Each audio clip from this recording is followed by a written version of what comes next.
constitutionnelle et en particulier l'article 27 de la Constitution, et qui plus généralement cherchait à avoir une représentation politique par le truchement d'un certain nombre de candidats que le régime avait décidé d'éliminer. Parmi les victimes, il y a aussi des fonctionnaires qui ont été persécutés du fait de leurs idées. Il y a des citoyens qui n'avaient pas d'engagement politique particulier et qui ont subi des crimes de meurtre du fait de l'utilisation de balles réelles par les forces de sécurité, par des nervis, alors même qu'ils étaient sans rapport avec les faits dont la situation les a amenés à se trouver confrontés. Ces crimes, nous les avons vérifiés individuellement, de façon indépendante des travaux qui avaient déjà été menés par des organisations internationales, que ce soit Amnesty International, que ce soit Human Rights Watch, que ce soit le Haut Commissariat aux droits de l'homme, que ce soit enfin la Croix-Rouge sénégalaise, qui ont tous constaté l'existence d'une répression particulièrement féroce, qui avait vocation à utiliser la violence politique à des fins de perpétuation au sein du pouvoir, dans un contexte où la découverte de ressources gazières et pétrolières sur ce territoire a créé une avidité et une volonté de se maintenir coûte que coûte dans une position que la Constitution interdit d'accaparer.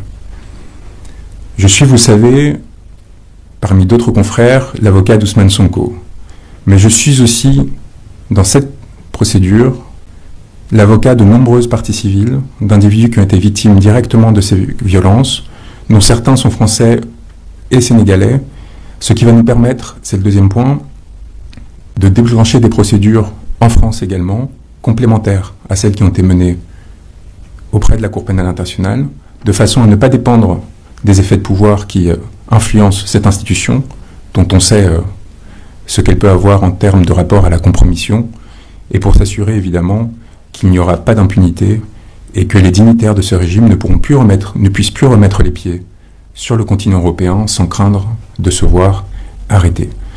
Nous avons reçu plus de 4500 éléments de preuve vérifiés qui ont trait aux événements depuis mars 2021.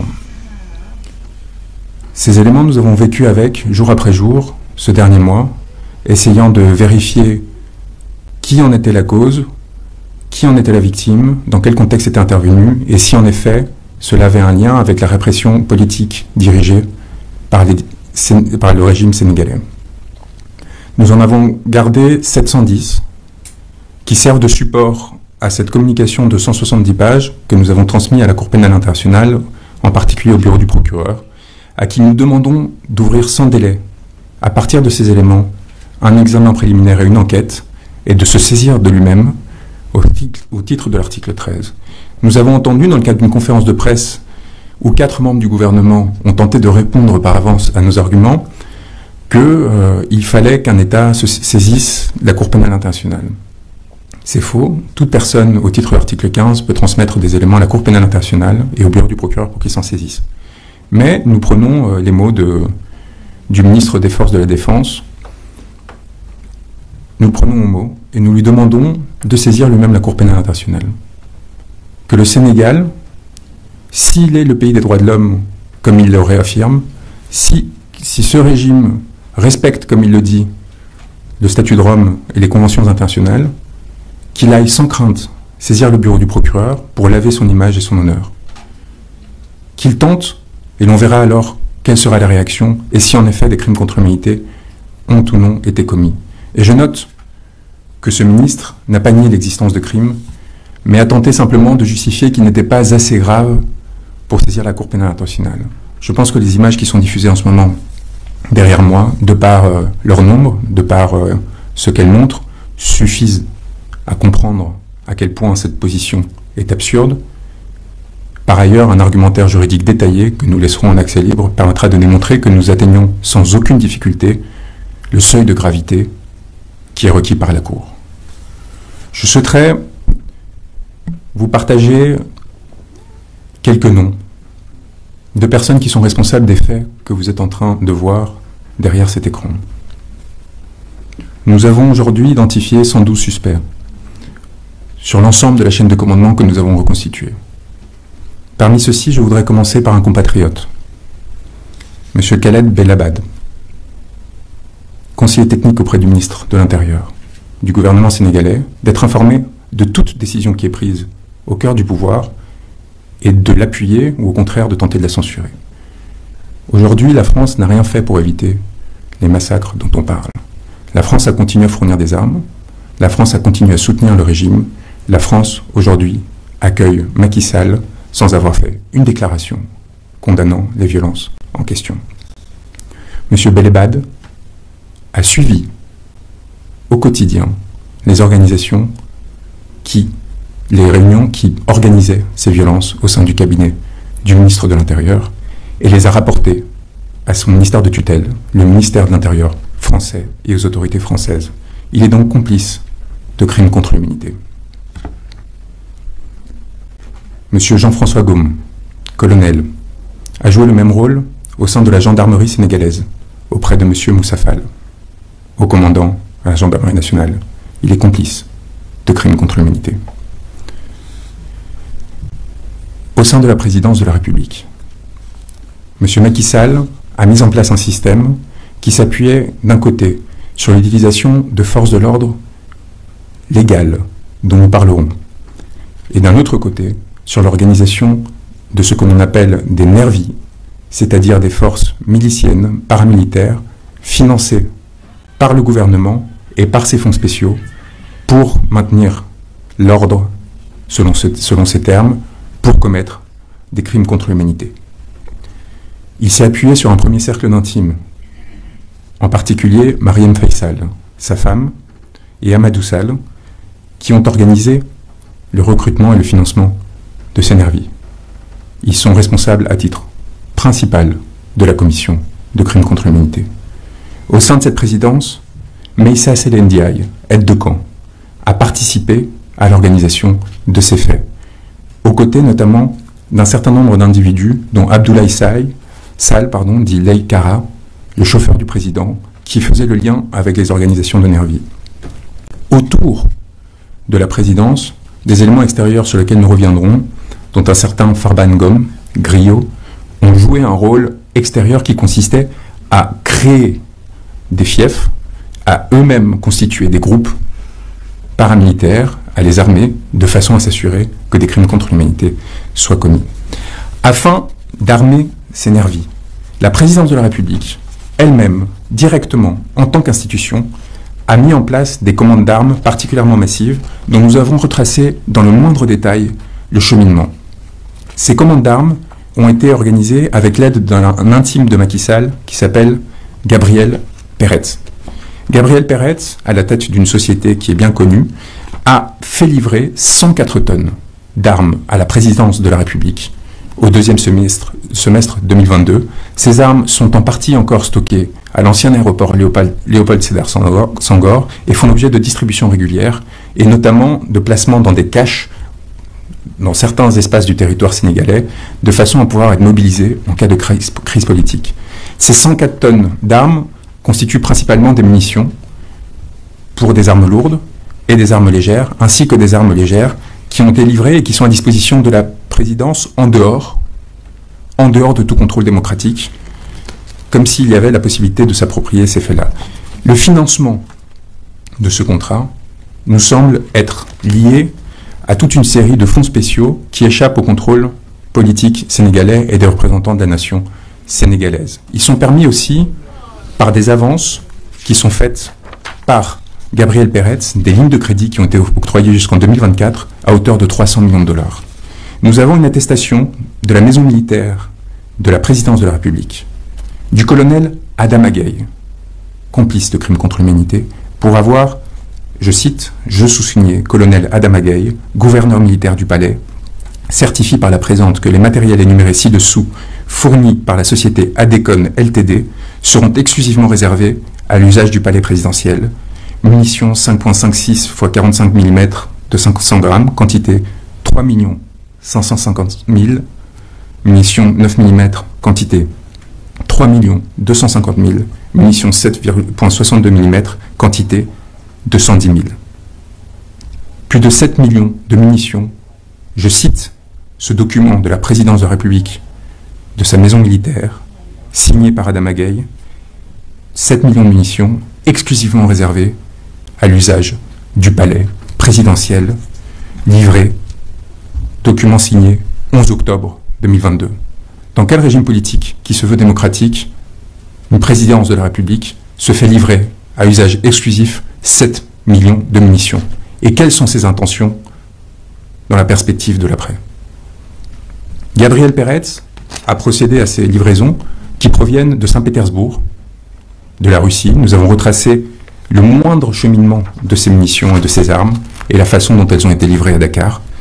Et il y a procédé dans le cadre des très nombreux liens qu'il entretient avec la présidence du Sénégal et avec M. Macky Sall, et il est donc complice de la commission de crimes contre l'humanité. M. Gabriel Peretz, qui est de nationalité belge, mais qui habite aujourd'hui en Israël, a été accompagné dans son travail par Marcel Zuckerman et par Biram Koulibaly, un aviateur sénégalais, qui a représenté la société AD dans l'opération dont il est question.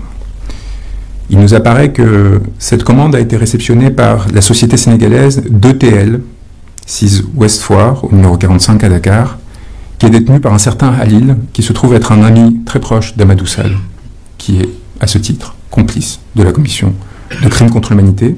Nous avons jusqu'au manifeste des conteneurs, nous avons jusqu'à la signature du capitaine qui a transporté ces armes, nous avons tous les éléments qui permettent de prouver l'existence de cette livraison et la présence de ces armes encore aujourd'hui à l'aéroport Léopold Senghor. Nous avons l'ensemble des réservations qui ont été faites par M. Peretz au Pullman de Teranga, sa présence notamment à la veille des événements de mars 2023 au Sénégal, probablement pour les préparer, et les conséquences qu'il aura à subir. Nous connaissons aussi le nom de ses collaborateurs, les personnes qui l'ont appuyé, et les conséquences qu'ils auront à connaître du fait de cette complicité, aux côtés d'un autre homme d'affaires, évidemment Tierno Ndomba, dont vous avez tous entendu parler, et qui a joué un rôle cardinal dans un certain nombre d'opérations particulièrement étranges, pour rester modeste dans mon expression, d'ordre militaire, de commandes d'armement, qui ont été livrées là encore en dehors, dans le cadre de contrats de gré à gré, et qui complètent les éléments que nous avions déjà, qui permettent de déterminer l'existence d'autres contrats de cet ordre-là.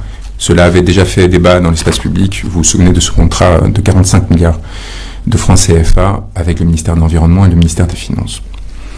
Nous avons donc les moyens qui sont apportés aussi via la société Norinco chinoise, qui a travaillé sur un certain nombre de ces contrats d'armement, à la présidence. Nous avons la structure de la présidence avec, au cabinet civil, un certain nombre d'individus particulièrement responsables et qui ont été impliqués au premier chef dans l'organisation de la répression et de la légitimation des violences qui ont été commises. Nous avons évidemment les responsables que tout le monde connaît, comme Mahmoud Saleh, comme Daouda Diallo, Abdoulaye, comme le général Joseph Mamadou Diop ou Mohamed Dione. Mais nous considérons que les plus responsables au sein de cette présidence ont été évidemment le général Mbaye Cissé et Oumar Wade, qui a été nommé le 6 avril 2023 dernier, dans un contexte particulier, ce qui, à notre avis, est le signe qu'il a eu une certaine difficulté au sein de la présidence pour maintenir son autorité du fait des événements, et ce qui a amené à l'organisation d'un certain nombre de désignations. La commission de violence à des fins politiques exige une impunité. Elle exige aussi d'effacer les preuves de ces crimes. Elle exige enfin un discours qui permette de les justifier. Le ministre de l'Intérieur vous en a fait la démonstration à plusieurs moments. Nous avons découvert que cette organisation discursive, cette tentative de légitimation des faits que nous sommes en train de vous présenter, au sein de la présidence, a été mise en œuvre notamment par Yorodia, qui est le coordinateur de la communication présidentielle, mais aussi par El Hadji Malik Gueye et Wandifa Dramé. Au niveau de la communication, ceux-ci ont travaillé de façon coordonnée avec le porte-parole du gouvernement et avec d'autres instances pour s'assurer qu'il y avait une légitimation des actes qui étaient commis. Au niveau de l'organisation de l'impunité, le rôle évidemment d'Ousmane Houma, qui est notamment important comme conseiller juridique du président de la République dans l'organisation de la légitimation du troisième mandat, mais qui est aussi important, a un rôle cardinal dans la désignation des magistrats, pour s'assurer que les procureurs, que les juges n'enquêtent pas et pour s'assurer que les enquêtes qui sont lancées n'aboutissent pas. Car il y a encore au Sénégal des magistrats et des fonctionnaires courageux qui essayent de faire la vérité, mais ce que l'on a vu et ce qui a été établi, c'est que depuis mars 2021, aucun des événements, je dis bien aucun des événements qui sont constitutifs de crimes n'ont fait l'objet, sinon de poursuites, du moins de procédures étant arrivées à leur terme, plus de 26 mois après les faits, ce qui nous amène aujourd'hui à mettre en œuvre la présente saisine. Nous en arrivons maintenant à l'organisation de l'appareil répressif. Une fois que vous avez les moyens, une fois que vous avez organisé les conditions qui vous permettent de vous assurer que cela pourra se dérouler, il faut que cela arrive. Et nous avons évidemment, à ce titre, nos deux principaux suspects, les personnes les plus importantes dans la commission de ces crimes et encourant la plus lourde responsabilité. M. Antoine Félix Diome, ministre de l'Intérieur, et M. Moussa Fall. M. Antoine Félix Diome a joué un rôle important, d'abord comme magistrat, particulièrement bien utilisé par ce régime, afin de lui dégager la voie dans le cadre d'un certain nombre d'affaires sensibles, notamment l'affaire de Karim Wade et celle de Khalifa Sall, et ensuite comme ministre de l'Intérieur, nommé peu de temps avant les événements de mars 2021, il a joué donc, je disais, un rôle cardinal pour assurer au régime la possibilité de se perpétuer à tout prix au sein du pouvoir. Monsieur Antoine Félix Diome a tenté en mars 2021, comme entre le mois de mars 2023 à juin 2023, de prétendre que des forces occultes étaient responsables des crimes qui étaient commis au Sénégal. Cela, en soi, est constitutif d'une participation de crime à un crime contre l'humanité, pour la raison simple qu'il s'agit non seulement évidemment d'un mensonge, mais d'une tentative de légitimer et de masquer la commission de ces crimes. À ce seul titre, M. Diome, par ses mensonges répétés et par ses tentatives de faire disparaître des preuves ou de nier l'existence de crimes tout au long de ces périodes, est passible de poursuite. Mais M. Diome, évidemment, a eu un rôle bien plus important que celui-ci. Il a en fait été au cœur de la chaîne de commandement afin de s'assurer que les forces de police et de sécurité soient dirigées de façon à commettre ces crimes ou à les laisser commettre par des nervis. Il a en conséquence, notamment par le truchement de son pouvoir de nomination, cherché à obtenir la possibilité que des personnalités particulièrement violentes ou particulièrement prônes à autoriser, voire à commettre directement des violences, aient un rôle et une responsabilité au sein de la chaîne hiérarchique. Nous pensons évidemment à Seydou Bokar Yag, mais nous pensons aussi au directeur général de la police, qui était auparavant directeur général adjoint, qui était directeur général adjoint de la police nationale au moment des événements de mars 2021, et qui pourtant, malgré l'échec patent de cet épisode, a été promu le 21 avril 2021. Pourquoi l'a-t-il été? Était-ce parce que Ousmane Sy refusait de continuer son prédécesseur sur la voie qui était proposée par le régime? Cela, ce sera aux enquêteurs de le déterminer. Il y a évidemment Amadou Amadi Lam, directeur du groupement mobile d'intervention lors des événements de mars 2021. M. Ndiaga Diop, son successeur. Nasserine Faye, commandant de la GMI de Dakar. M. Ousmane Fall, commandant de la brigade d'intervention polyvalente. Et surtout, Bara Sangaré, commandant de la sûreté urbaine à Dakar, suspecté d'avoir commis de nombreuses tortures, d'en avoir ordonné aussi, et d'avoir de façon systématique procédé à des arrestations arbitraires pour intimider des opposants politiques et des manifestants. Ces individus, accompagnés notamment de Mudunga Kendiagne, qui a été directeur de la sécurité publique lors des événements de mars et avril 2021, et qui ensuite a été promu directeur adjoint de la police nationale, Ibrahima Diop, commissaire de police divisionnaire, directeur de la sécurité publique entre avril 2021 et aujourd'hui, que vous avez tous découvert lors d'une conférence de presse indécente il y a quelques semaines, où tentant de répondre aux informations que nous avions diffusées qui nous permettaient d'établir que celui-ci cherchait à se désolidariser du régime, a été poussé par Antoine Félix Diome dans cette conférence de presse ridicule, dans laquelle le régime a tenté d'attribuer l'organisation de crimes à des manifestants, alors que l'on a découvert que les nervis qui étaient montrés travaillaient directement avec les forces de l'ordre.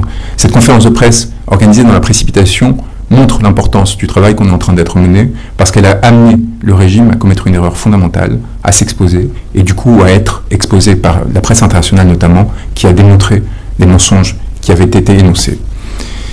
Au sein de la gendarmerie, nous avons aussi des responsables importants, et vous avez tous noté l'utilisation notamment d'enfants comme bouclier humain par les forces de sécurité. Cette utilisation est intervenue à de nombreux lieux sur le territoire de façon coordonnée le même jour, ce qui signifie qu'elle est la résultante d'une politique et non d'une déficience temporaire, ponctuelle, localisée d'une force de gendarmerie. Cette déficience, ce crime, a été commis par des gendarmes à chaque fois. Et donc la responsabilité de Moussa Fall, à ce seul titre, est engagée. Il est évident en réalité que la responsabilité de M. Moussa Fall est beaucoup plus importante. Nommé le 17 juin 2021 à la suite des événements de mars et avril 2021, celui-ci a évidemment joué un rôle fondamental dans les désignations qui, au sein de la gendarmerie nationale, ont permis la commission des crimes dont nous parlons. Nous avons identifié au sein de son cabinet des responsables, le chef de cabinet notamment, le colonel Pape Souleymane Cissé, mais aussi, évidemment, au-delà de son cabinet, de ses aides de camp, de ses adjoints pour l'opération comme Pape Diouf, le chef du centre de renseignement cardinal comme Issa Diak ou Cheikh Sarr, évidemment le haut commandant en second, Tiaka Tiao, qui était commandant de la gendarmerie mobile auparavant et qui a été promu en juillet 2021, encore une fois, dans la suite des répressions qui avaient été menées. À ses côtés, que ce soit le général Daouda Diop, le lieutenant-colonel surtout, Abdoul Bengue, ou Maguette Mbaye, Aliou Ndiaye et Omar Ndoye, nous avons au sein de la gendarmerie un certain nombre de personnes identifiées, notamment dans les légions de Dakar et de Casamance, qui auront à répondre de leurs actes un jour ou l'autre, et dont je rappelle encore une fois qu'ils seront confrontés à des accusations qui sont imprescriptibles, et donc à n'importe quel moment, en cas de changement de régime ou à l'étranger, dont ils auront à répondre. La chaîne hiérarchique des forces de sécurité, c'est très bien. Mais on a vu que dès le moment où la Cour pénale internationale a commencé à devenir un sujet au Sénégal, il y a eu comme un mouvement de retrait de la part de ces forces de sécurité et de défense, qui ont compris les risques auxquels elles étaient confrontées et les conséquences qu'elles pouvaient endurer. Et nous avons vu une bascule progressive de l'exercice de cette force vers ce que l'on appelle des nervis. Nous avons exposé au sein de la présidence les principales personnes responsables de l'organisation de ces réseaux paramilitaires, en dehors de toute loi, qui coopèrent, contrairement à ce qui a été dit, de façon très serrée, avec les forces de l'ordre. La présidence est le donneur d'ordre, mais l'organisateur principal se trouve évidemment au sein du siège du parti présidentiel, à l'APR.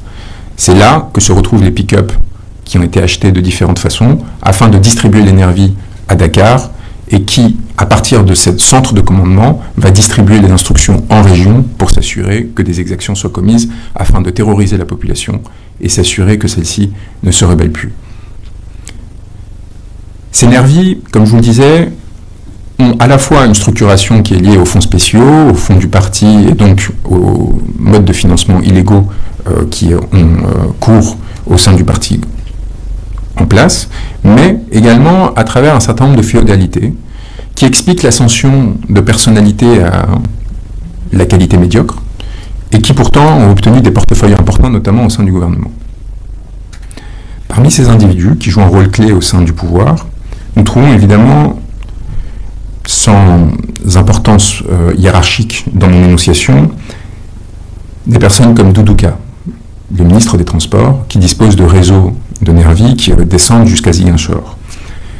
Nous trouvons évidemment des suspicions concernant des individus importants et sur lesquels il faudra travailler, comme Pape Malik Ndour, comme Aline Gouindiaye, comme Mam Baye Nyang, que l'on connaît pour d'autres raisons, et évidemment au premier chef, comme Birame Faye, ministre auprès du ministre de l'Intérieur. Birame Faye joue un rôle très important. Pourquoi? Parce qu'on le sait, les nervis qui jouent un rôle au Sénégal établi depuis une quinzaine d'années, notamment au sein du parti présidentiel de la majorité précédente, avaient au départ un rôle qui consistait simplement à accompagner les politiques, à faire la claque, comme on dit, lors des événements électoraux, à s'assurer de la protection de ceux-ci et quelque part à les valoriser alors qu'ils n'avaient pas accès aux ressources gouvernementales. progressivement, l'APR a décidé de dévoyer ce rôle et les a constitués en milices. Cette évolution a produit un certain nombre de conséquences importantes. On l'a vu notamment avec un certain nombre de nervis qui, en 2019, ont cherché à réclamer une reconnaissance dans leur action. On a vu le président des Marrons de Feu, donc le groupe de sécurité qui entourait M. Sall, réclamer son intégration à l'appareil de pouvoir gouvernemental et être payé sur les télévisions sénégalaises.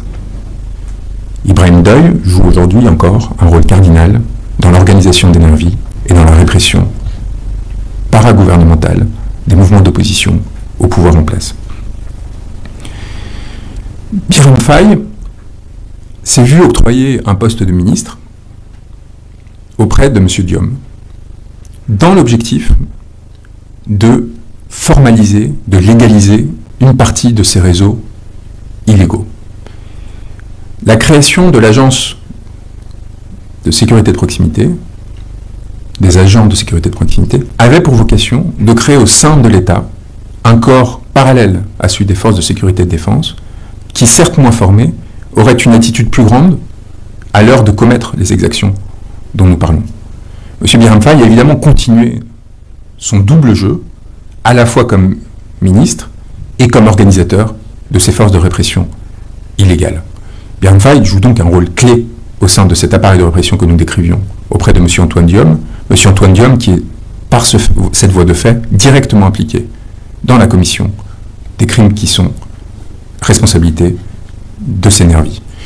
Il apparaît par ailleurs, et c'est un point que j'ai oublié de mentionner, que M. Antoine Diom a récupéré de façon très opportune la tutelle partagée avec M. Sidiki Kaba sur Moussa Fall. Moussa Fall, en tant que haut commandant de la gendarmerie, a des attributions de sécurité publique, ce qui permet de coordonner son action avec Antoine Diom, et ce qui permet justement de s'assurer qu'il y a une centralisation de la prise de décision par rapport à ces forces parallèles entre gendarmerie, police et les nervis eux-mêmes, de façon à s'assurer que leur action sur le territoire se passe en bonne intelligence et sans confusion. Alors, au-delà de ces notables qui ont leurs propres nervis, comme ceux que j'ai cités, qui sont pour certains au gouvernement, au-delà de Birame Faye et de ceux qui organisent ces nervis, au-delà des personnalités qui, comme Sidiki Kaba, ont des responsabilités formelles, il y a évidemment les hommes de main, c'est-à-dire ceux qui vont faire l'intermédiation entre les forces officielles et les forces officieuses. Parmi celles-ci, quelqu'un qui a été vu pendant la crise qui vient de se dérouler très régulièrement auprès de Moussa Fall, au haut commandement à la gendarmerie, Jérôme Bandiaki. Jérôme Bandiaki qui travaille en lien direct avec la présidence, qui se coordonne avec le haut commandant à la gendarmerie et qui organise sur le terrain, avec Abdoulaye Sall notamment, le recrutement et l'action des nervis en question. Jérôme Bandiaki, j'aimerais le prévenir que l'on a un certain nombre d'informations sur lui qui font qu'il aurait intérêt à parler, à s'expliquer, ou à surtout ne jamais sortir du territoire sénégalais tant que le régime n'aura pas changé. Monsieur Bandiaki, nous savons tout sur lui, comme un certain nombre d'autres individus qui pensaient pouvoir se couvrir, qui pensaient du fait de leur absence de fonctions officielles ne pas faire l'objet de répression. Nous connaissons le moindre de ses déplacements, des endroits où il s'est trouvé, où il se trouve, des fonctions qu'il exerçait, de son rôle de gardien à Leclerc, jusqu'à aujourd'hui, les lieux de ses actions, de ses habitations, de ceux de ses enfants, la voiture qu'il conduit, et nous n'aurons aucune difficulté à l'identifier, à le faire arrêter, le faire juger, lorsque les conditions seront présentes sur le territoire sénégalais. Jérôme Bandiaki ne travaille pas seul, et nous avons, au-delà de Youssoupha Niang que j'ai mentionné, un certain nombre d'autres suspects, d'individus qui, comme la main droite de Youssoupha Niang, Pape Ndiaye, comme Malamine Sonko, le responsable financier des nervis de Doudouka, comme Alpha au Marceau, le relais de Doudouka à Yumble Nord, et territoire après petit territoire, je pourrais continuer à Embourg, à Ziguinchor, qui ont des responsabilités dans la commission des crimes. Nous avons aussi l'identité des lutteurs qui jouent un rôle cardinal dans cette répression aux côtés des nervis. Nous avons leurs photos, nous avons leurs identités, nous avons surtout leurs responsabilités, les montants qui sont virés par téléphone, par des virements sur des applications téléphoniques, en cash ou d'autres façons. Voilà une présentation un peu générale, mais qui permettra aux personnes qui ont prétendu qu'il n'y avait pas d'inquiétude à avoir par rapport au travail que l'on avait mené, de se rendre compte de l'ampleur des informations que nous avons recueillies, de leur niveau de détail, et du fait que, dans un pays comme le Sénégal, la commission de crimes ne passe pas inaperçue. La participation à la commission de ces crimes ne passe pas inaperçue. Et je comprends bien que Macky Sall pense, avec son parrain de l'Élysée, aujourd'hui pouvoir échapper à toute poursuite, et qu'il pense, parce qu'il a reçu Monsieur Karim Khan à Dakar, qui a commis une erreur manifeste. Le procureur de la Cour pénale internationale a commis une erreur manifeste en venant louer le régime de Macky Sall alors que 14 personnes étaient déjà mortes. Parce qu'il leur a donné l'impression qu'ils pourraient en toute impunité continuer, sans conséquence, pour leur devenir politique et pénal. Je comprends que Macky Sall cherche aujourd'hui à Paris à faire monter les rumeurs sur sa supposée candidature pour essayer de divertir le tir. Mais je tiens à l'assurer que nous ne sommes pas dans un agenda politique et que les éléments que nous avons recueillis vont le poursuivre jusqu'au dernier de ses jours. Qu'il se représente ou non en février, qu'il soit élu ou non, qu'il parte du pouvoir demain ou jamais. Ces éléments sont suffisamment larges, étayés, pour que l'ensemble des personnes dont nous avons parlé aujourd'hui aient à se préoccuper de leur devenir à jamais. C'est donc avec un esprit de sérieux et de responsabilité très important que nous vous les présentons, en étant très attentifs aux sources qui nous ont permis de les compiler, en ayant croisé l'ensemble des informations que nous avons reçues, mais aussi avec une assurance assez forte quant à leur véracité et l'effet qu'elles auront.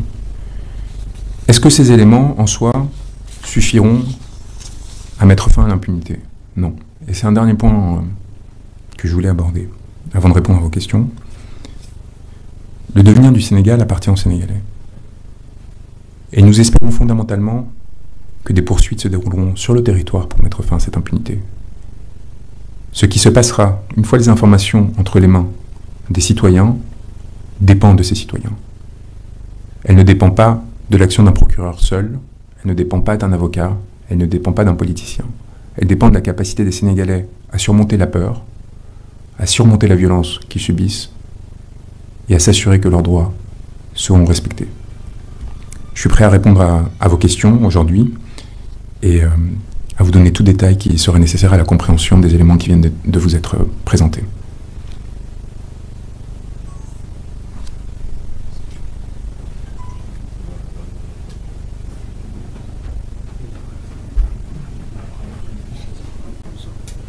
Est-ce que quelqu'un peut... Vous arrivez à constituer un pool d'avocats?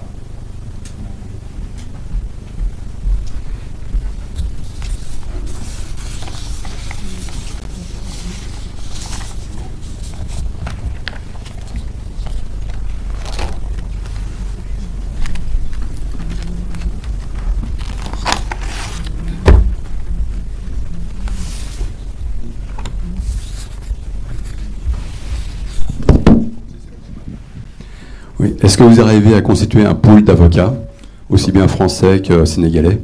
Je vous remercie. Nous sommes 30 avocats qui travaillons actuellement sur ces questions. Nous nous sommes appuyés sur des personnes qui, sur le terrain, nous ont aidés à recueillir des preuves. Mais ce document est le fruit de notre élaboration propre, de mon cabinet, des personnes qui m'y ont aidé et que je remercie ici, ainsi que justement des juristes qui nous ont accompagnés sur le terrain. Par contre, en ce qui concerne la représentation des victimes par la suite, nous en représentons certaines, mais nous espérons qu'il y aura un effort collectif, en effet, qui sera mené avec mes confrères sénégalais, principalement, parce que c'est à eux qu'il revient de prendre ensuite la direction des opérations, et notamment Cheikh Kourechiba, que je remercie de m'avoir introduit à ce territoire, et qui joue un rôle cardinal aujourd'hui dans l'ensemble des actions qui sont menées pour essayer d'éviter que cette répression ne soit encore plus sanglante qu'elle ne l'est aujourd'hui. Bonjour, merci pour ce beau travail, merci pour tout ce que vous faites pour le Sénégal. Donc nous, en tant que... on est citoyens français et en même temps sénégalais. Est-ce qu'il est possible, de notre part, de porter plainte au niveau des juridictions françaises contre les personnes qui, sur les plateaux de télé, qui, à longueur de journée, font l'apologie des meurtres, des choses horribles au Sénégal? Comment peut-on faire, nous, ici, sur le territoire, pour porter plainte et poursuivre ces gens à jamais? Je vous remercie. C'est un élément sur lequel je ne suis pas revenu, et je vous remercie de me le permettre, c'est les personnes qui incitent à la commission des crimes. C'est un élément cardinal et qui ne pense pas qu'ils seront oubliés. Je n'ai pas voulu leur donner trop d'importance, donc on n'en a pas parlé, mais on va en parler maintenant. La jurisprudence pénale internationale, à travers notamment l'affaire de la radio des 1000 collines au Rwanda, a permis d'établir que l'incitation à la commission des crimes par la dévalorisation des victimes, par la légitimation de la violence, pouvait faire encourir des responsabilités pénales qui allaient jusqu'à la perpétuité. À ce titre, je tiens à prévenir les individus qui se tiennent derrière le compte Anita Diop. Anita Diop qui, sur les réseaux sociaux, fait diffuser des éléments relatifs à des actions de police afin de dénigrer des opposants en les montrant dans des situations particulièrement violentes.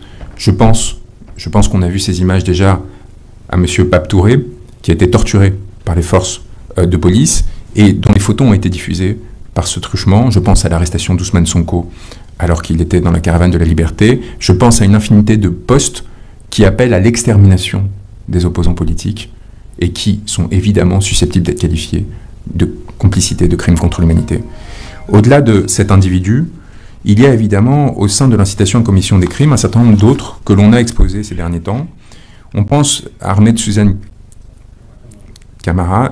Je ne suis pas sûr qu'il faille leur donner de l'importance, mais tant qu'à faire, allons-y, et montrant que nous surveillons la moindre expression dans l'espace public qui, d'une façon ou d'une autre, puisse être considérée comme une incitation à commission de violence. Il y a eu des députés, des hommes politiques, des personnes comme Abdoulaye Mamadou Guissé, des personnes comme Moustapha Diakhaté, des personnes comme Ahmed Khalifa Niasse, au sein du palais présidentiel pour ce dernier, M. Niasse. Cette intervention qu'il a faite lors du supposé dialogue qui a été ouvert par M. Sall, dans laquelle il appelle à détruire un opposant politique, dans laquelle, avec véhémence, il cherche à inciter à la commission de violence, est impardonnable et déteint ce président de la République que l'on voit sur ces images approuver les propos.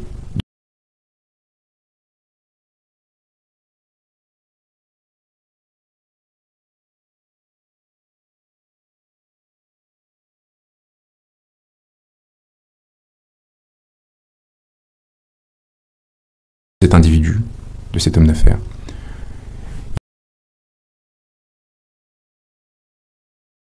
Longueur de journée, font l'apologie des meurtres, des choses horribles au Sénégal. Comment peut-on faire, nous, ici, sur le territoire, pour porter plainte et poursuivre ces gens? L'expression des guignols, comme Kadim Samb.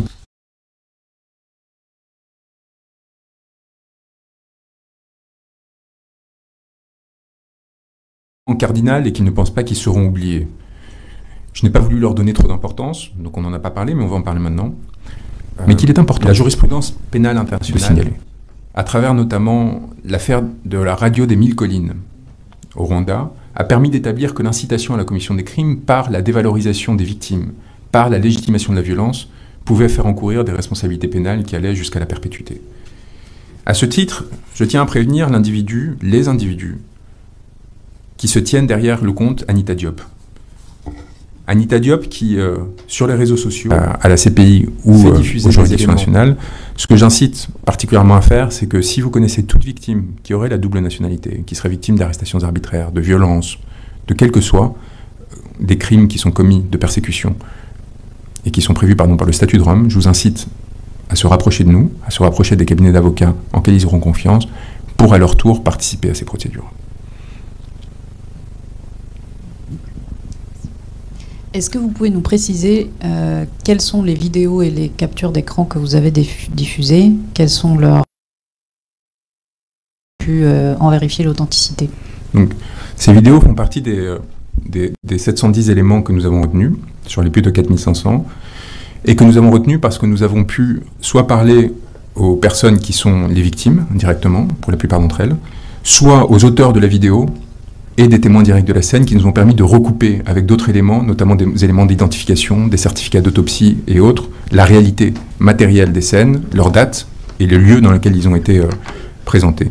Tout élément qui ne permettait pas d'identifier avec certitude la date et le lieu a été écarté par principe, par risque de falsification, par risque de confusion avec des événements précédents ou autres, ce qui explique que nous ayons retenu que ces 710 éléments, alors que très probablement sur les 4500, la quasi-totalité touchait quand même aux événements dont nous parlons, c'est-à-dire entre mars 2021 et juin 2023. Nous savons à quel point la procédure pénale est stricte, et à quel point, dès lors qu'il s'agit de la vie d'un homme qui est pris dans les rets d'une justice pénale, il faut être exigeant et rigoureux dans la sélection des éléments qui seraient potentiellement incriminants pour ce dernier. Et nous avons opéré avec cette connaissance du droit pénal et de ses exigences, avec aussi mon expérience au sein de la Cour pénale internationale, du bureau du procureur, puis comme docteur, mes recherches universitaires, pour essayer de calibrer la sélection des preuves pour s'assurer qu'elles respectent les exigences de ces juridictions. Il y aura évidemment un travail à faire de la part de ces institutions pour recouper, vérifier, eux-mêmes enquêter, mais ce dont nous sommes certains, c'est que la base matérielle et objectivable que nous leur fournissons est suffisante dès aujourd'hui pour ouvrir une enquête. Reste maintenant pour le procureur de la Cour pénale internationale à assumer les conséquences potentielles d'un geste qui pourrait être perçu comme inamical de la part d'un régime qui, par ailleurs, a encore une influence importante. Mais c'est là encore où j'insiste, quoi qu'il arrive, que ce soit la CPI en France ou évidemment au Sénégal, ce que nous privilégions, la question ne se joue pas en semaines, mais évidemment en années. Ce sont des années qui vont peser sur ces individus, parce que ce sont des années lors desquelles, à tout moment, des procédures pourront être enclenchées contre eux et amener à des conséquences pénales. Là où j'attire l'attention à la fois des juridictions internationales et nationales, c'est qu'ils soient très attentifs à la responsabilité qu'ils auraient s'ils se retenaient d'agir dans les événements qui vont suivre. Parce que nous sommes à 7 mois d'une élection présidentielle, que nous avons vu que ce pouvoir politique fait usage de la force pour imposer ses décisions, et que dans l'inaction de la part de ces juridictions, il y aurait une forme de complicité à l'égard de tout acte futur de violence qui serait organisé et commis par le régime actuel.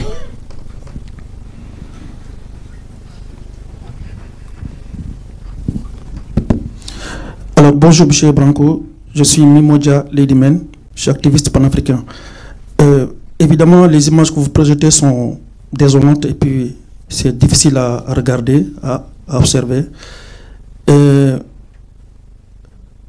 Pensez-vous que ce soit vraiment très très opportun du moment où les juridictions locaux sénégalais n'ont pas encore pris ces crimes en considération pour être jugés dans des tribunaux sénégalais? Et pensez-vous qu'il est normal à le stade actuel de vouloir tout simplement détropicaliser ce phénomène-là vers la CPI, tout en sachant que la CPI ne condamne de façon générale que les Africains? Au regard même de ce qui s'est passé au niveau de la Libye, comme vous êtes défenseur des droits humains, la véritable personne qui aujourd'hui aurait dû attirer la CPI, c'est M. Nicolas Sarkozy, en tant que défenseur des droits humains. Pensez-vous un jour régler le sort de M. Nicolas Sarkozy? Je ne parlerai même pas de George Bush parce que, comme vous le savez très bien, la CPI, les Américains n'ont pas ratifié les statuts de Rome. Et ma dernière question est la suivante. Avez-vous vraiment, mais quand je dis vraiment, c'est vraiment, parce que là, ce que vous êtes en train de dire, c'est quelque chose de très grave qui touche le régime de Macky Sall, que je qualifie comme étant un régime dictatorial. Avez-vous vraiment des vraies preuves qui justifient votre action, et pensez-vous que la CPI va vraiment aller au fond de cet événement-là tout en ayant à l'esprit ce que je viens de dire. Merci. Je vous remercie. C'est une question qui me semble très importante. Je suis particulièrement attentif au respect de la souveraineté, et en particulier de la souveraineté des peuples africains, qui a été malmenée au prétexte de lutte pour le bien ces dernières années de façon chronique. J'ai l'honneur de défendre certaines des figures panafricanistes les plus importantes qui m'ont amené justement à ce dossier, dont Kémy Séba, que je remercie de sa confiance, et qui ont joué un rôle cardinal dans ma formation intellectuelle et politique à l'égard des enjeux contemporains africains. Donc il est évident que j'ai parfaitement conscience des enjeux que vous soulevez et de l'importance de les soulever. On est sur une situation où, si vous changez un peu votre prisme, la seule juridiction qui inquiète sérieusement les personnes dont je viens de vous parler est la Cour pénale internationale. Parce que ce sont des individus qui aiment venir dans des palaces comme celui-ci, et contrairement à eux, nous avons fait un immense effort collectivement pour pouvoir nous installer pour quelques heures ici, pour leur montrer que nous avions les capacités à tout niveau de les défier sur leur terrain, mais nous n'avons pas nos habitudes dans ces endroits. Et nous n'avons pas l'habitude de piller les ressources des peuples pour se permettre d'arriver dans ces endroits. Cette différence fondamentale, elle est exactement similaire sur la question de la CPI. Quelle que soit notre appréciation de l'action de la CPI, en particulier depuis 20 ans, nous savons qu'aujourd'hui, c'est l'institution qui serait en mesure de les empêcher de venir faire leurs courses dans le 8e arrondissement, de venir se faire soigner dans l'Union européenne, de venir de façon générale passer leurs vacances ou placer leurs enfants, comme c'est le cas pour M. Moussa Fall, au Canada. Ces gens, aujourd'hui, ont une partie de leur famille à l'étranger, dans ces territoires qui sont membres de la CPI. Et c'est pour ça, c'est très important pour nous d'activer ces juridictions, parce qu'ils ont aujourd'hui le contrôle sur les juridictions nationales. Ils ont la capacité d'éteindre les procédures locales. Nous espérons qu'un jour, et le plus vite sera le mieux, le Sénégal prenne en charge de lui-même ses poursuites, crée un tribunal mixte qui lui permette de juger exceptionnellement ces faits-là. Aujourd'hui, et c'est là où j'en reviens à la responsabilité du peuple sénégalais, ce n'est pas possible parce que ceux qui ont commis les crimes sont ceux qui sont au pouvoir et qui se maintiennent au pouvoir. L'enclenchement de poursuites et de procédures dans ce qui se veut des États de droit comme la France, dans ce qui se veut le parangon du droit international comme l'est la Cour pénale internationale, est aussi une façon de les mettre face à leurs responsabilités et de leur demander si ils tiennent en effet un double discours depuis leur création, qui consiste à n'intervenir que lorsque les intérêts des puissances occidentales sont en jeu, ou si en effet ils se préoccupent des violences, quelles qu'elles soient, dès lors qu'elles sont commises contre un peuple qui aspirait simplement à sa souveraineté et à sa liberté. Et donc ces procédures ont cette vocation-là. Les prendre au mot, leur dire « vous avez un certain nombre de critères, nous démontrons que ces critères sont établis, nous vous en apportons les preuves formelles, démontrez-nous que nous pouvons croire en vous et que nous avons raison d'avoir confiance en vous. Si ce n'est pas le cas, à chacun d'en tirer les conclusions, cette communication sera rendue publique. Elle permettra à chacun d'entre vous de juger du niveau de sérieux des éléments que nous avons avancés. Elle vous permettra de décider à partir de là si en effet, dans votre fort intérieur, vous considérez que c'est parce que nous n'avions pas assez d'éléments que ces poursuites n'ont pas été enclenchées, ou si parce qu'il y a une forme de complicité dans la commission des crimes que nous mentionnons.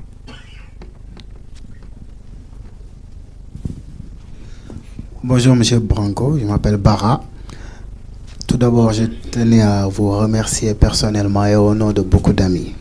Sincèrement, mis à part le degré d'investissement, c'est votre travail et tout, mais à un moment donné, on a noté une implication très sérieuse.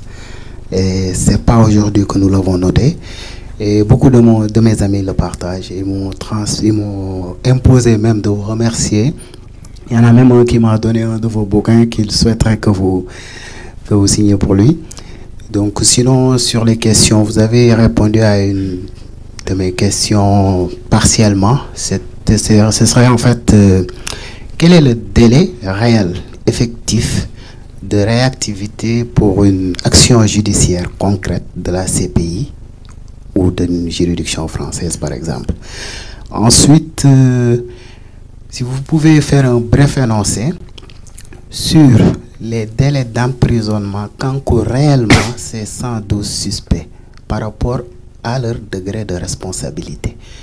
que ce soit du nervi jusqu'au président Macky Sall, quelles seraient les possibilités d'emprisonnement ainsi que les délais, notamment avec la CPI ou avec la juridiction française? Je vous remercie. Techniquement, la plainte ayant été déposée sur le sol français hier soir, techniquement, nous sommes dans un cas de flagrance. Les éléments de l'existence de ces crimes sont évidents. Le procureur de la République pourrait immédiatement ouvrir une information judiciaire, voire prendre l'arrestation de Macky Sall ou de membres de sa délégation sans délai, dès lors que les immunités ne tiennent pas en ce qui concerne les crimes contre l'immunité. M. Macky Sall est aujourd'hui à Paris, ses conseillers sont à Paris. Si nous étions dans un état de droit absolu, comme nos dirigeants le prétendent, ils seraient arrêtés. La Cour pénale internationale, le bureau du procureur, a ouvert une enquête sur la Libye en 3 semaines. 3 semaines. Il a tardé 11 ans pour se prononcer sur l'Afghanistan. Est-ce que c'était lié à la différence de gravité des crimes? Est-ce que c'était lié à d'autres considérations? Je pense que chacun sait parfaitement ce qui explique cette différence d'empressement. Le bureau du procureur, le procureur actuel, parce que l'on pourrait se dire, là on parle de quelque chose d'il y a 10 ans, l'institution a changé, etc., a quasi simultanément avec la guerre en Ukraine ouvert une enquête, immédiatement, sans limite. Et un bureau en quelques mois qui aujourd'hui exerce à Kiev dans le recueil des preuves. J'aimerais que M. Karim Khan, procureur de la Cour pénale internationale, citoyen britannique, nous indique s'il considère que les situations africaines ne sont d'intérêt pour lui ou pour son bureau que lorsqu'il en est saisi par des grandes puissances, ou s'il considère que les citoyens sénégalais sont les égaux des citoyens ukrainiens et russes, et qu'ils ont droit à un traitement tout aussi diligent et à la mobilisation de moyens équivalents pour les protéger, surtout au regard des risques qu'ils encourent.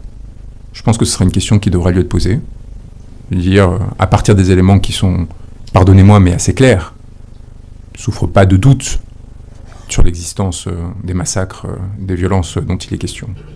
Donc à partir de là, il lui appartient d'agir dans les délais qui lui siéront et de prendre des décisions qui sont les siennes. Nous sommes, comme bien d'autres, en mesure de pousser, d'amener, de faire le travail à la place d'eux, mais nous ne sommes pas en mesure de décider. Nous sommes des avocats, nous sommes victimes, nous sommes partie civile. Ceux qui décident, ce sont les peuples, et ce sont ceux qui ont été mandatés pour les diriger, ou qui les dirigent de fait.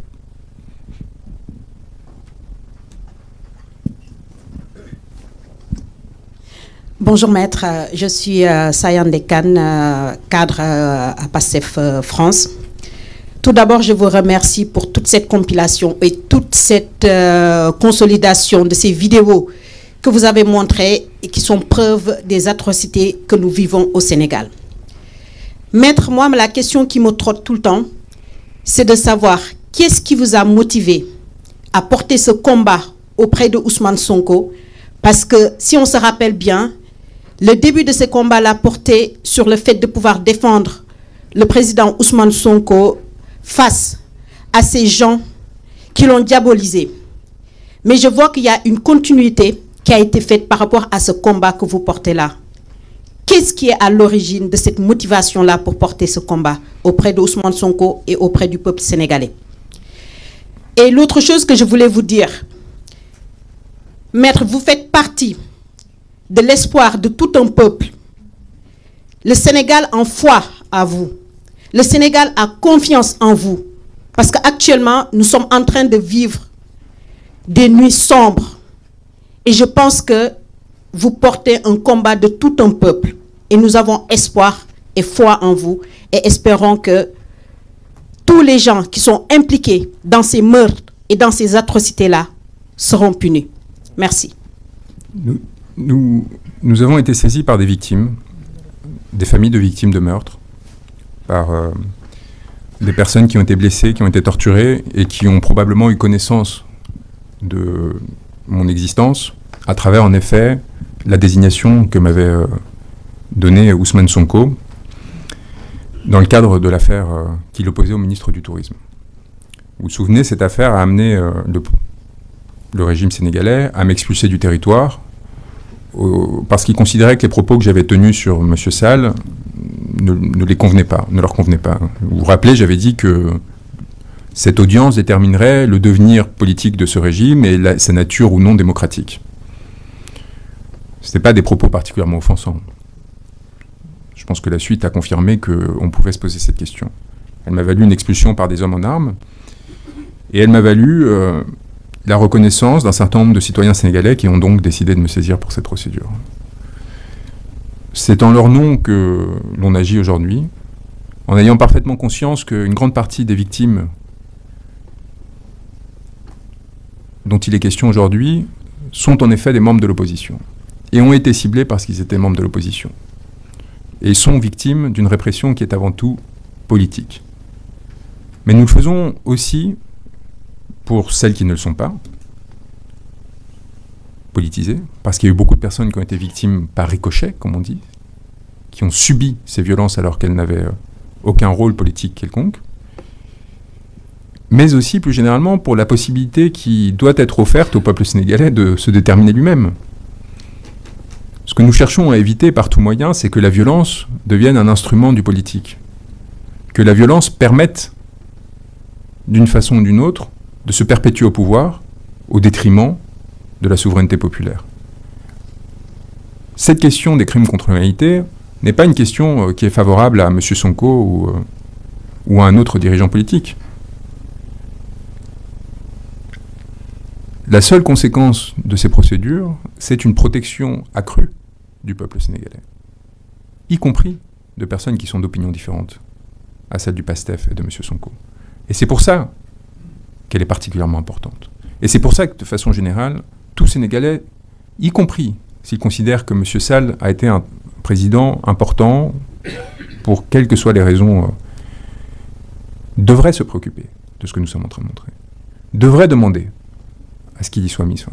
Parce que sinon, le risque est qu'un jour, il y soit confronté. Parce que sinon, le risque est que demain, un dirigeant politique utilise à son tour de ces violences pour faire taire la nouvelle opposition dans laquelle ils seront peut-être intégrés. Et à mon sens, il ne s'agit pas du tout d'un combat politique, mais d'une façon de rendre aux Sénégalais une part de leur souveraineté, en leur offrant les instruments qui sont les nôtres, qui nous ont permis, à travers mon parcours, à travers les moyens qui nous ont été donnés du fait de la vie que j'ai eue, leur rendre de façon traduite en droit international pénal les instruments qui leur permettent de mettre fin à l'impunité, s'ils le souhaitent, et selon les modalités qui seront les leurs. Nous n'allons pas prendre la place du peuple sénégalais ou d'une quelconque juridiction. Mais par contre, avec cet instrument, qui encore une fois, d'où l'importance de le rendre public, les Sénégalais auront la possibilité d'avoir une base qui leur permettra d'une part de démontrer la réalité des crimes en question, d'établir les responsabilités, les commissions qui est responsable des crimes, et ça me permet de répondre au militant panafricaniste qui m'avait saisi, et de décider, à partir de là, de la suite à donner, souverainement. Nous leur offrons cet instrument, et nous leur laissons entre leurs mains, à eux maintenant, de jouer et de régler leur destin. Bonjour, j'avais juste une question à vous poser. Quelle est la part de subjectivité dans votre combat, en fait? Parce que, vu l'engouement qui est derrière vous, au Sénégal, n'avez-vous pas peur de décevoir? On a joué, je pense qu'on a on a joué notre rôle. On a essayé de le faire de façon sincère. On n'a pas de compte à régler avec qui que ce soit. Moi, je considère que le régime sénégalais m'a fait un honneur en m'expulsant. Il soulignait l'importance qui était la mienne. Et il m'en accordait peut-être même trop. Et peut-être qu'il regrette aujourd'hui cette erreur, de la même façon qu'il regrette probablement l'erreur l'ayant amené à radier M. Sonko il y a quelques années. Mais c'est le propre des régimes qui peu à peu prennent la route de l'autoritarisme, c'est de commettre ces erreurs et de faire naître par eux-mêmes les alternatives à leur pouvoir. Nous n'avons pas d'intérêt particulier à cette affaire. Nous n'avons pas de récrimination particulière personnelle à leur adresser. Et nous avons essayé, en conséquence de quoi, de façon très froide, je pense que les membres de mon équipe pourront en témoigner, sans émotion particulière, de traiter les informations qu'on recevait, de les qualifier juridiquement, de s'assurer qu'en effet des crimes contre l'humanité avaient été bien commis, que le seuil de gravité avait été atteint, que les intérêts de la justice commandaient, de la justice commandaient d'ouvrir une enquête, qu'il n'y avait pas de poursuite suffisamment sérieuse pour considérer qu'en effet il était temps de saisir la CPI. Et à partir de là, nous avons simplement restitué ce travail. Nous considérons que le politique est souvent fait de violence, que c'est quelque part une donnée universelle, que l'on n'arrivera pas à éteindre. Nous espérons simplement, à notre mesure, essayer d'éviter qu'elle se généralise trop rapidement et tenter d'ouvrir une fenêtre par laquelle une situation plus apaisée pourra se développer au Sénégal. Je pense que les chancelleries occidentales, qui se montrent d'une complaisance assez merveilleuse à l'égard de Macky Sall, devraient concevoir les risques qu'il y aurait à laisser ce pays s'effondrer sur lui-même. Eux qui sont si inquiets des questions migratoires, je leur pose la question suivante. Qu'en sera-t-il si un jour le Sénégal sombre dans la guerre civile du fait de l'usage systématique de violence par ce régime? Qu'en sera-t-il si un jour ce pays finit par se scinder et si, à la violence actuelle du régime, répliquait d'autres formes de violence? Qu'en sera-t-il si des pouvoirs frontaliers essayaient de profiter de cette situation pour tenter de se saisir d'une partie des nouvelles ressources découvertes par le Sénégal? Ce sont des questions très sérieuses et je les invite à sortir du court terme, qui consisterait à penser qu'il vaut mieux protéger et couvrir le régime actuel plutôt que d'essayer sincèrement de mettre fin à l'impunité, parce qu'on ne sait pas ce qui viendrait derrière, on ne sait pas quelles pourraient être les conséquences, et en réfléchissant à moyen terme, à se rendre compte de ce que la normalisation et la naturalisation de la violence au sein d'un territoire qui jusqu'ici avait été particulièrement remarquablement stable comme le Sénégal, pourrait impliquer comme conséquence sur l'ensemble de la sous-région et plus largement dans nos territoires.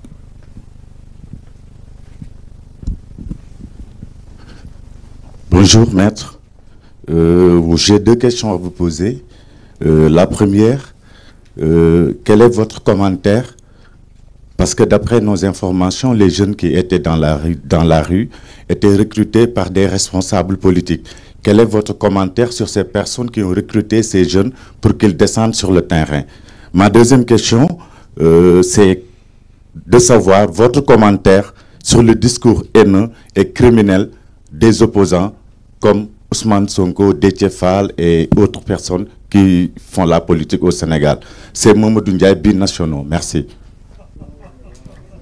Je vous invite à nous transmettre tout élément de preuve qui aurait trait à ces allégations, qui pour l'instant me semblent plutôt participer de la stratégie de offuscation des crimes contre l'humanité qui sont commis, et donc d'une certaine façon vous en rendre complice.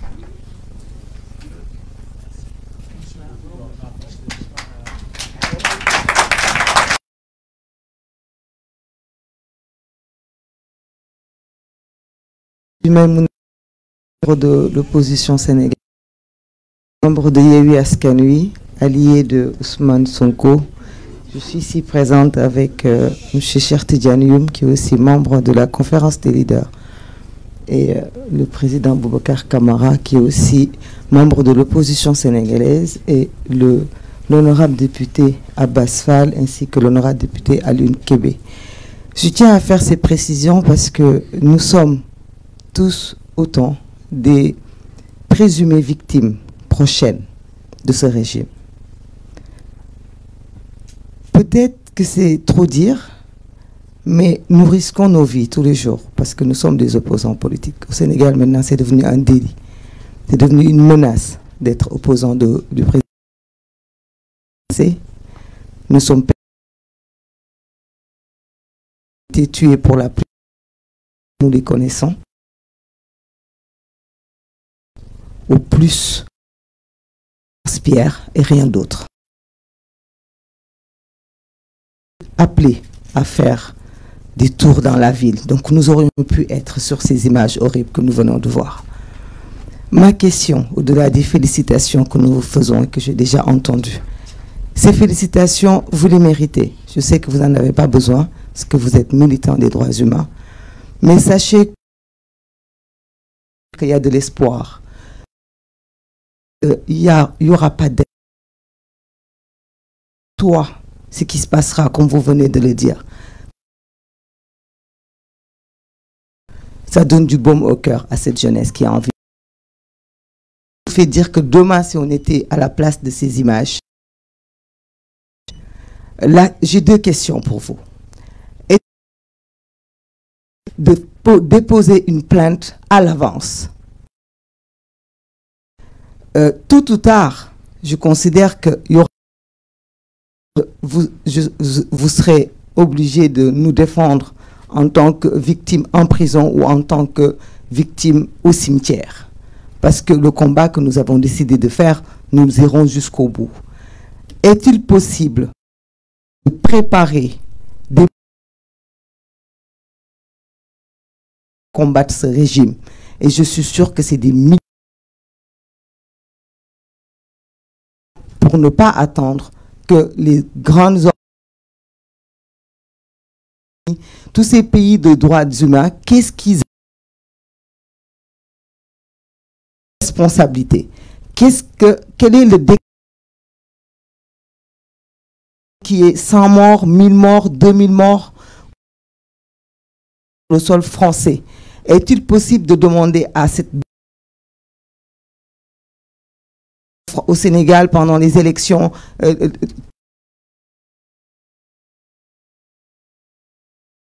demander à la France de faire son rôle, de faire leur rôle avant que l'irréparable ne se commette. Parce qu'on parle de 3e candidature, si le président Macky Sall fonce, il y aura des morts. Alors, est-il possible qu'il y ait un mécanisme juridique pour prévoir, faire des plaintes à l'avance au lieu d'attendre que nos jeunes frères ou que nos enfants meurent pour qu'après nous puissions faire des procédures qui peuvent durer dans le temps? Merci. Ça me permet de revenir sur un élément que je n'ai pas détaillé, qui est le travail que l'on a fait sur la persécution non seulement des militants politiques, mais aussi des journalistes, des avocats, sur le terrain pour essayer d'empêcher qu'ils puissent protéger les personnes qui, du fait de leurs idées, s'engageaient et qui a amené à la mise sous mandat de dépôt d'individus ou à l'arrestation ponctuelle, y compris de grands organes de presse comme l'AFP internationaux, qui avaient été confrontés aux effets de bord naturels de toute utilisation de la violence politique. C'est-à-dire que je pense que le régime sénégalais, si vous demandiez à Macky Sall, n'avait évidemment pas l'intention de cibler l'AFP parce qu'ils savent les conséquences que ça aurait. Mais lorsque vous autorisez une forme de violence se déployer sur un territoire, bah, ça finit par toucher, vous ne pouvez pas tout contrôler en fait. Et parfois, il y a des débordements. Donc ça, c'est les effets de bord. Et après, il y a des effets ciblés. Par exemple, en ce qui concerne le conseiller technique du ministre de l'Intérieur, son existence avait été révélée par un militant qui s'appelle Hannibal Jim, qui est un blogueur, et qui avait révélé l'existence et la présence d'un coopérant au sein d'un régime qui utilisait la violence à des fins politiques. Eh bien, cet homme, par hasard ou non, est depuis le mois de février dernier sous mandat de dépôt. Il est détenu. Est-ce parce qu'il a exposé des faits qui ont été très rapidement nettoyés sur les réseaux sociaux, sur Internet, qui montraient l'existence de ce conseiller technique numéro 6, M. Belébad? Est-ce que la France a une responsabilité, par exemple, dans ce sort-là? Ce sont des questions qu'il m'apparaît très important de traiter, parce que on voit encore une fois une absence de distanciation complète de la France et en général des puissances étrangères à l'égard du régime actuel, malgré les violences qu'ils ont commises. Et il y a quelque chose là qui, en effet, pose question, mais qui ne se réglera pas judiciairement parlant. Je pense qu'une partie de l'Afrique a pris le chemin de la souverainisation, d'une nouvelle phase de la décolonisation, et qu'en faisant cela, elle est en train de se doter, peuple après peuple, d'instruments qui lui permettront de se protéger des ingérences étrangères, de protéger son peuple et d'agir par conséquent. Votre protection, il ne m'appartient pas de me dire laquelle sera la meilleure. Il ne m'appartient pas de dire quel chemin doit prendre tel ou tel individu sénégalais pour amener à ce changement et amener à la fin de l'impunité. Il m'appartient, moi, simplement, à partir des éléments que je reçois, de qualifier ou disqualifier ceci, de le considérer comme constitutif ou non d'un crime, évidemment seulement déjà commis, parce que la politique pénale ne peut pas être prédictive, et à partir de là, essayer de faire des points d'étape qui, on espère, produiront des effets et empêcheront que d'autres violences se commettent à l'avenir sans m'immiscer au-delà et sans peser sur, encore une fois, le destin souverain de cette population qui n'a pas besoin de moi, qui n'a pas besoin de quiconque d'autre que d'elle-même, mais qui, évidemment, dans un rapport de force comme celui qui est en place aujourd'hui, doit essayer de faire contrepoids aux influences étrangères qui cherchent par tout moyen à soutenir le régime actuel. C'est notre rôle de faire contrepoids, d'équilibrer la situation, sans essayer de nous attribuer un rôle supplémentaire, toujours en suivant les instructions de nos clients, que ce soit dans cette affaire les victimes directes, que ce soit dans d'autres, des personnes qui nous ont désignés, et en restant à notre place humblement, mais fermement aussi, par rapport aux actions que nous avons recensées et constatées. On va peut-être prendre 2 dernières questions, et si cela vous convient. Bonjour maître, c'est ici en bas. C'est cher Ahmed Tidiane Dioum, comme Maïmouna, nous sommes venus de Dakar pour assister à cette conférence de presse. Je suis le secrétaire général du parti de l'Unité du Rassemblement, membre de la coalition Yewwi Askan Wi. Au nom de la coalition Yewwi Askan Wi, nous vous disons merci et félicitations pour le travail que vous avez abattu. Et nous vous encourageons, d'autant plus que nous savons très bien la pression que vous subissez du fait du travail extrêmement important que vous abattez. Je ne vous ai pas entendu durant votre exposé faire référence à ce qui est en train de ce que subit actuellement le président Ousmane Sonko, la séquestration, le fait qu'il soit empêché de sortir de chez lui, qui effectivement au terme du statut de l'article 7 du statut de Rome est un crime contre l'humanité. D'autant plus que la coalition Yewwi Askan Wi a demandé à tous les Sénégalais de se rendre le 25 pour lever ce blocus qui est illégal, qui n'est basé sur aucune instruction, sur aucune ordonnance. Au-delà de ne pas en avoir fait part dans votre exposé, que conseillez-vous aux forces de l'ordre qui, aujourd'hui, considèrent qu'ils exécutent simplement des décisions que leurs supérieurs leur demandent de faire? Lorsqu'un ordre est manifestement illégal, tout à fait, il n'y a pas de possibilité de prendre prétexte de l'existence de cet ordre pour échapper à sa responsabilité. C'est pour ça que nous sommes allés très très bas dans la chaîne de responsabilité. Nous avons même des exécutants simples qui ne sont pas gradés au sein des forces de l'ordre, car nous considérons qu'ils sont, en tant qu'exécutants de ces ordres, des responsables de crimes contre l'humanité. Nous avons fait un message sur les personnes qui participaient à la détention arbitraire de M. Sonko aujourd'hui, aux forces de l'ordre qui sont impliquées. Nous avons indiqué qu'ils étaient en train de commettre un crime, avant tout en droit sénégalais, parce qu'il n'y a aucune décision de justice aujourd'hui concernant l'arrestation de M. Sonko, parce qu'il n'y a aucun mandat de magistrat qui justifie la détention qu'il subit. Donc, avant même d'en arriver à une responsabilité pénale internationale, ils encourent déjà des peines qui vont jusqu'à, dans mon souvenir, 20 ans de travaux forcés, selon le code pénal sénégalais. Ces individus, ils sont identifiés. Nous savons exactement qui, aujourd'hui, participe à cette détention arbitraire. Nous savons quelles sont les compagnies, les brigades. Nous savons quels sont les individus qui, normalement, sont à Thiès, ceux qui viennent de Dakar, les bérets rouges, les bérets... Nous les avons tous identifiés, la chaîne de commandement aussi. Et il leur appartient de prendre leurs responsabilités dans un cadre dont l'on comprend qu'il soit contraint, on comprend qu'il soit difficile, dans un pays comme le Sénégal aujourd'hui, de désobéir à des ordres. Mais nous leur avons rappelé, d'une part, que c'était leur obligation, que d'autre part, des actes comme celui qui consiste à gazer des avocats qui viennent voir leurs clients sont constitutifs de crimes, et enfin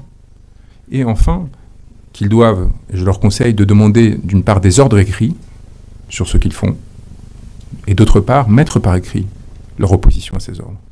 Que des justifications consistant le fait qu'oralement ils se seraient opposés ne suffiront pas. Et ce que nous voyons, c'est que pour l'instant, ils sont un peu trop tranquilles. Et que donc, a priori, il n'y a même pas d'inquiétude particulière à ce stade encore quant au fait que ce qu'ils sont en train de commettre consiste en un des crimes quand même les plus importants dans un système de droit, qui consiste à, en dehors de tout cadre judiciaire, alors que vous êtes doté d'un mandat légal, utiliser vos attributs en tant que force de l'ordre pour commettre des illégalités et détourner vos instruments.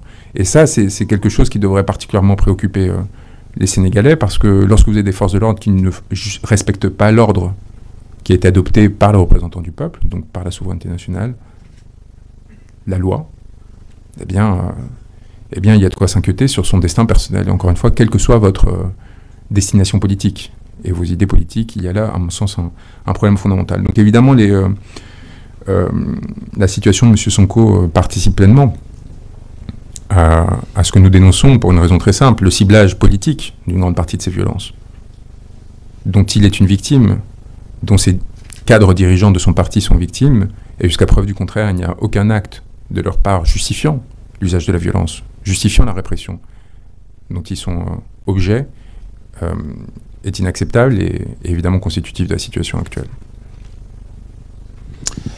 Bonjour, Ibrahim Ndiaye. Et elle l'est ne serait-ce que parce que justement, en fait, elle signe le fait que ces violences sont commises à des fins politiques. Et c'est là où, c'est-à-dire qu'on est sur un usage de la violence qui n'est pas débridé ou qui n'est pas le fait d'un manque de formation des forces de l'ordre ou qui n'est pas fait du fait d'un... Au contraire, c'est-à-dire qu'il y a une violence qui est dirigée politiquement. Et donc il faut bien distinguer notre opinion politique, notre appréciation ou non du programme politique d'Ousmane Sonko, de la coalition, de qui que ce soit, et le fait que pour le combattre, pour l'empêcher d'être entendu et reconnu par des suffrages, qu'il gagne ou qu'il perde, il y a un usage de violence ce qui constitue en fait le crime contre l'humanité. Parce que l'attaque contre une population civile, générale ou systématique, en l'occurrence c'est les deux, elle repose sur le fait que cette population civile soit ciblée, et l'un des critères de ciblage peut être l'opinion politique. En fait, et donc le fait, contrairement à ce que l'on pourrait penser, c'est un facteur aggravant, c'est un facteur constitutif du crime contre l'humanité, le fait que ce soit justement un groupement politique identifié qui soit au premier titre ciblé. Encore plus quand c'est un groupement politique qui, contrairement à ce qui a été affirmé, a priori en tout cas jusqu'ici, n'ordonne pas de violence et depuis des années au contraire les subit sans avoir provoqué en retour. Parce que je pense que c'est un argument peut-être plus spéculatif mais qui est important. Après ces années d'existence, si la coalition, si M. Sonko avait souhaité obtenir des armements, opérer une déstabilisation réelle et profonde du pays, s'allier avec la Russie, la Chine, on ne sait quelle autre puissance pour faire rentrer des moyens de provoquer une subversion au sein de ce territoire, il l'aurait fait. On est sur une situation, c'est là où c'est l'avantage de cette situation, où la durée nous permet d'établir, de clarifier. Vous voyez, quand en mars 2021, M. Diom parlait de forces occultes, pourquoi pas? Le ministre de l'Intérieur d'un pays souverain vous dit il y a des personnes infiltrées qui commettent des violences, etc. Le doute pouvait exister et on attendait que dans les jours, les semaines, les mois qui viennent, qui suivent, grâce aux forces d'enquête, des magistrats, etc., des éléments tangibles permettent de démontrer ces propos. Et à partir de là, de dire, bah oui, peut-être qu'en effet, ça vient d'une politique déstabilisation, etc. La réalité, c'est que depuis mars 2021 et les allégations qui ont été entendues tout à l'heure, il n'y a aucune preuve qui a été apportée de celle-ci. Je ne vous demande pas d'apporter 700 preuves comme on l'a fait, et puis 4500 qui sont plus des éléments, des indices, etc. Mais au moins essayer d'établir quelque chose. Et quand ça a été établi, tentativement, lors de cette conférence de presse d'Ibrahima Diop il y a quelques semaines, on s'est rendu compte que les éléments qui étaient présentés par le gouvernement correspondaient en fait non pas à des manifestants infiltrés, non pas à des Guinéens, parce que ça aussi, la xénophobie qui consiste à expulser 90 ressortissants guinéens parce qu'il est facile de les expulser pour essayer de leur attribuer la responsabilité de la situation, alors que, contrairement à ce qui a été affirmé, ils ne sont évidemment en rien responsables, ils n'étaient pas présents lors des manifestations, et qu'en réalité, les personnes que l'on montre sont des collaborateurs réguliers des forces de police et que l'on retrouve ensuite des dizaines de vidéos où on les voit récupérer des armes de la main des policiers directement, rentrer dans des pick-up de police et agir de concert avec eux, et que donc l'infiltré supposé était en effet un infiltré mais un nervi du gouvernement, eh bien on se rend compte que ces campagnes de propagande et de désinformation ne tiennent pas. Et nous, ce que l'on a essayé absolument d'éviter, ce que je pense on a réussi à éviter, c'est de rentrer dans ces jeux-là. C'est-à-dire qu'en ayant une rigueur absolue sur la sélection des éléments, en s'assurant qu'ils soient vérifiés une fois, deux fois, trois fois, s'assurer vraiment qu'ils se soient incontestables et que justement, on puisse revenir dans 1 an, dans 2 ans, dans 3 ans, sur les affirmations que l'on a faites, et à l'exact opposé des affirmations de M. Diom, se rendre compte que nous étions des hommes intègres, pour reprendre la terminologie utilisée par une grande figure politique du continent, et que les propos que nous avions tenus étaient non seulement véridiques, mais vérifiés dès le moment où ils ont été tenus et que nous n'avons pas porté des accusations en l'air ou gratuitement. Bonjour, donc Ibrahim Ndiaye, IK News. Je vais rejoindre Mme Bousso par rapport aux inquiétudes qu'elle a pour le 3e mandat, le forcing. Et pour cela, permettez-moi de faire un parallélisme. Pour moi, le président Macky Sall, c'est comme un automobiliste qui est conscient du danger de l'alcool et qui prend un véhicule et qui fait des dégâts considérables sur les humains. Il a lui-même, dans des vidéos que tout le monde peut retrouver, dire que le troisième mandat est un danger, ça amène des tensions, beaucoup de personnes y perdent leur vie. Donc là, il lance le Sénégal dans cette route. Est-ce que demain, les conséquences, pour moi, il y aura des conséquences humaines, des pertes humaines sur ce troisième mandat? Est-ce que cela va, le fait qu'il est conscient lui-même de se lancer sur cette voie, si demain, personne ne le souhaite, il y a des pertes humaines, est-ce que cela, pour vous, il y aura en tout cas du point de vue de la justice une considération différente, en tout cas une considération qui peut appuyer l'acte que vous menez là déjà à la CPI? Bien sûr, ce sera un facteur aggravant. Une fois que sont qualifiés les actes que vous commettez, une fois que sont établies les responsabilités, si la commission continue et s'aggrave de la même façon qu'il est déterminant pour cette démarche, et nous n'aurions pas pu la mener si les violences avaient commencé seulement, entre guillemets, en mars 2023. L'existence des épisodes précédents, de mars 2021, a permis de démontrer non seulement la conscience, mais l'absence de nature incidente de ces violences en mars 2021, et au contraire, l'usage déterminé et réfléchi de cette violence à des fins politiques. La cohérence des pratiques, c'est un élément très important dans la caractérisation d'un crime contre l'humanité, la répétition. La répétition et l'utilisation d'un schéma. Un schéma qui reproduit les mêmes dispositions de violence. Et on a vu les mêmes actes ou des actes très similaires se reproduire entre mars 2021 et aujourd'hui. Et c'est cela qui nous permet de fonder aujourd'hui, au-delà de la gravité des crimes en eux-mêmes, cette plainte et cette procédure pour crime contre l'humanité. S'il n'y avait eu qu'un épisode, cela aurait été compliqué. Cela aurait suffi à ouvrir un examen préliminaire, mais il aurait été compliqué d'aller au-delà et d'établir justement cet usage-là. Aujourd'hui, nous avons suffisamment d'éléments sur une durée suffisamment longue pour pouvoir, en confiance, saisir ces institutions. Je voulais vous remercier de votre présence, m'excuser de devoir abréger cet échange et vous dire que nous resterons évidemment à disposition dans les jours qui viennent pour réagir en cas